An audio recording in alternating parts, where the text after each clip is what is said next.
ஆன்மீக ஒளி அன்பர்களுக்கு வணக்கம். பஞ்சபூத கோள்களுள் காற்று கிரகமான புதனின் சூட்சமங்களை பற்றி பதிவிலே காண உள்ளோம். மிதுனம், கன்னி என்ற இரு உபய வீடுகளுக்கு அதிபதியான இந்த புதனும் ஒரு உபய கிரகம்.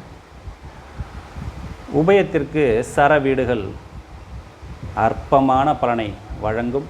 உபயத்திற்கு ஸ்திர வீடுகள் தீர்க்கமான பலனை வழங்கும். உபயத்திற்கு உபய வீடுகள் மத்தியமமான பலனை வழங்கும். இது பொது விதி. இந்த புதன் ஆயில்யம், கேட்டை, ரேவதி என்ற 3 நட்சத்திரங்களுக்கு அதிபதி. ஆயில்யம் கடக ராசியிலும், கேட்டை விருச்சிக ராசியிலும், ரேவதி மீன ராசியிலும் அமைந்திருக்கிறது. இந்த 3மே நீர் ராசிகள். புதனுடைய 3 நட்சத்திரங்களும் நீர் ராசியில் அமைய பெற்றிருந்தாலும் நீர் ராசிகளிலே புதன் அவ்வளவு சிறப்பான நற்பலன்களை வழங்குவது கிடையாது.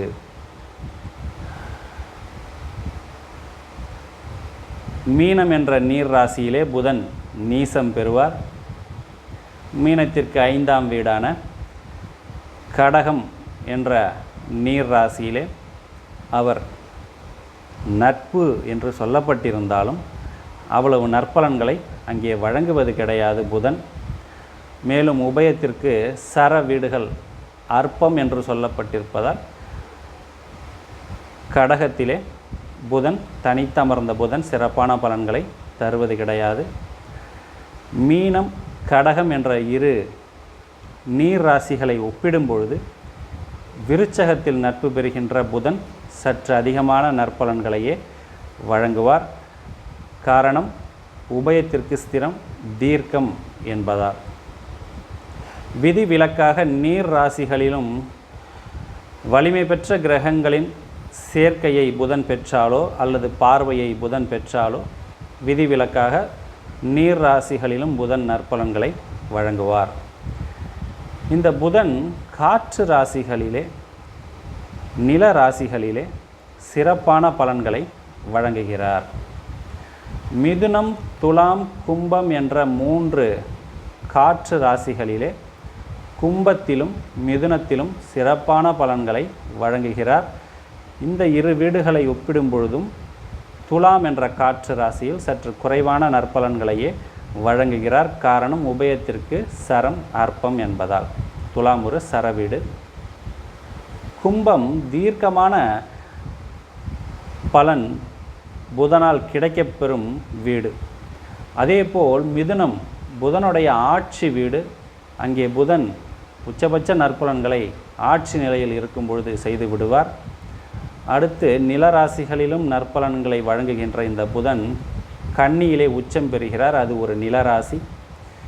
எந்த கிரகத்திற்கும் இல்லாத தனிச்சிறப்பு புதனுக்கு உண்டு. தன்னுடைய சொந்த வீடான கன்னியிலேயே உச்சம் பெறக்கூடிய நிலை. அடுத்து ரிஷபம் என்ற நிலராசியிலும் தீர்க்கமான பலனை, சிறப்பான பலனை புதன் வழங்குவார். உபயத்திற்கு ஸ்திரம், தீர்க்கம் என்பதால் ரிஷபம், கன்னி என்ற இந்த இரு நிலராசிகளை காட்டிலும் மகரத்திலே புதன் கொடுக்கக்கூடிய நற்பலன்களின் அளவு சற்று குறையும். காரணம், உபயத்திற்கு சரவீடான மகரம் அற்பம் என்பதால். நெருப்பு ராசிகளிலே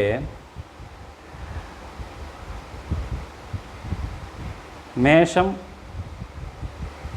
சிம்மம், தனுசு என்ற இந்த 3 நெருப்பு ராசிகளில் மேஷம், சிம்மம் இந்த இரு வீடுகளை காட்டிலும் தனுசு ராசியிலே சிறப்பான பலன்களை புதன் செய்வார். மேஷத்திலே உபயத்திற்கு சரம், அற்பம் என்பதால் அங்கே சொற்பமான நற்பலன்களையே வழங்குவார். சிம்மம் 12 ராசிகளிலேயே சிம்மம் மட்டும்தான் பகை வீடு என்று சாதக அலங்கார நூலிலே புதனுக்கு சொல்லப்பட்டிருக்கிறது. ஆகவே சிம்மத்திலே பகை பெறுகின்ற புதன் உபயத்திற்கு ஸ்திரம், தீர்க்கம் என்று சொல்லப்பட்டிருந்தாலும் சற்று குறைவான நற்பலன்களையே சிம்மத்தில் புதன் வழங்குவார். இந்த புதனை முனிவர்களும் சித்தர்களும் கணக்கன், தேர்ப்பாகன், மேதை, பனிமைந்தன், புந்தி, மாயோன் என்றெல்லாம் பாடியிருக்கிறார்கள். கணக்கன் என்று குறிப்பிட காரணம் கணிதத்தில் வல்லவன் இந்த புதன். அதேபோல் மேதை என்று குறிப்பிட காரணம் கல்விக்கு அதிபதியாக இருப்பதால், கல்விக்கு காரகத்துவம் பெறுவதால், வித்யாகாரகனாக இருப்பதால் மேதை என்று அழைக்கப்படுகிறார். தேர்ப்பாகன் என்று இவர் அழைக்கப்படுவதற்கு காரணம் தேரை இயக்குவதிலே வல்லவன் இந்த புதன். அந்த காலத்திலே தேர்ப்பாகன் என்று குறிப்பிட்டிருக்கிறார்கள். இந்த காலத்திலே இயந்திரம் மூலம் இயங்கக்கூடிய வாகனங்கள் வந்துவிட்டது.